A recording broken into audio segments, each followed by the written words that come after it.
सवाल का उत्तर हो या कभी भी उनके सवाल का जो उत्तर होता है वो हमेशा गोल मोटल होता है। टू दी पॉइंट वो सवाल का उत्तर देने से बचते हैं। आज भी मैंने वही स्पष्ट कहा कि ठीक है भाई, आप ये कह दें कि हम प्रत्येक पंचायत को पूर्व की भांति 10-10 चापाकल दे देंगे तो हम अपना कटौती प्रस्ताव वापस ले लेंगे। दूसरा, हमने ये कहा कि जो भी जहाँ बिजली उत्पादन के उपकरण है हमारे राज्य में, उसके 5 किलोमीटर के दायरे में जो भी गांव आते हैं, जो विस्थापित प्रभावित हैं, उनको आप निःशुल्क बिजली देंगे। हमने तो कोई बड़ा और भारी भरकम डिमांड नहीं किया था। तो आप अगर उनको देंगे फ्री में बिजली तो हम अपने प्रस्ताव को वापस ले लेंगे। लेकिन दुर्भाग्य की बात है, राज्य के बारे में ना राज्य सरकार की सोच है, ना विभाग के मंत्री की सोच है।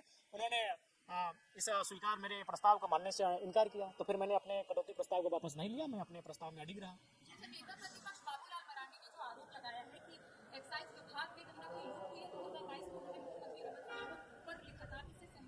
देखिए, चूंकि 2022 का मामला है, उस समय हम लोग सदन के सदस्य नहीं थे, लेकिन फिर भी मेरा मानना है बिल्कुल, चूंकि नेता प्रतिपक्ष अगर उस विषय को लेकर आए हैं तो गंभीर विषय है। मैंने उनसे पूरी बातचीत भी की, तो उनके पास जो तथ्य और आंकड़े थे उससे प्रमाणित होता है कि इस प्रकार के जो शिकायतें हैं, कंप्लेंट्स हैं, वो सामने आई थी।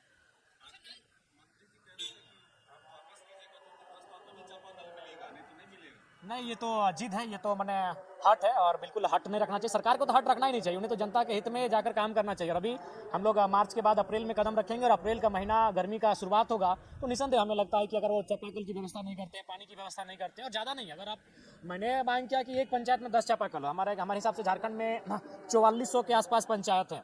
अगर एक पंचायत में 10 देते हैं तो 4400 को आप जोड़ लीजिए, लगभग कितना हो जाएंगे, 4400 तो हो जाएंगे 44,000। अगर अभी सरकारी दर है शायद 92,000 एक चापाकल का, तो मुझे लगता है कि 400 करोड़ में ये जो पानी की व्यवस्था है, 10 चापानल हर एक पंचायतों में, फिलहाल इसका समस्या का समाधान हो जाएगा। और 400 करोड़ रुपए, 450 करोड़ रुपए बड़ी राशि नहीं है। चूंकि आज खनन पे भी चर्चा था, तो मैंने ये उदाहरण दिया कि एक महीने में तो केवल धनबाद से कोयला 600 करोड़ का अवैध रूप से बाहर जाता है। तो 400 करोड़ रुपए अर्जित करना कोई बड़ा हार्ड टास्क नहीं है।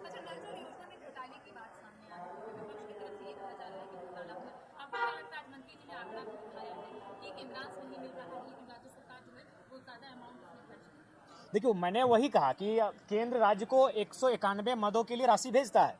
तो अगर आप लगातार इस बात को सदन के पटल पे लाते हैं, सभाओं में लाते हैं, मीडिया के सामने लाते हैं कि हमें केंद्र का सहयोग नहीं मिल रहा है, तो मैंने वही कहा, एक श्वेत पत्र आप जारी करें कि आपको किन जो 191 मदों के लिए केंद्र ने राशि आपको भेजा है, वो कितना भेजा है, और कितना खर्चा हुआ है, और कितना खर्चा नहीं हुआ है, किन कारणों से खर्चा नहीं हुआ है, इसका एक श्वेत पत्र जारी करें। मैंने ये मांग किया है आज।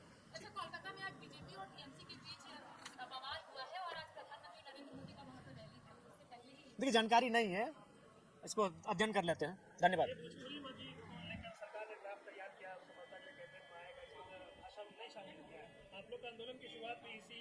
देखिए, मैं आज पुनः कहूंगा, झारखंड विभिन्न भाषाओं का प्रदेश है, लेकिन धनबाद बोकारो की बात थी, और धनबाद बोकारो मैं सहर्ष कहता हूं, आज भी कहता हूं, धनबाद बोकारो में भोजपुरी मगही बोलने वाले मूलवासी नहीं है, वो प्रवासी है, और प्रवासियों की भाषा का आधार जिला में, हमारे जिला में औचित्य नहीं बनता है।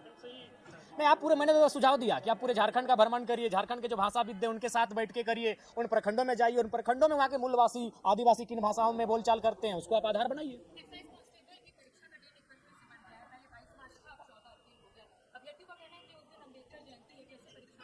मेरा मानना है सरकार को विचार करना चाहिए, 14 के बाद परीक्षा करनी चाहिए। धन्यवाद।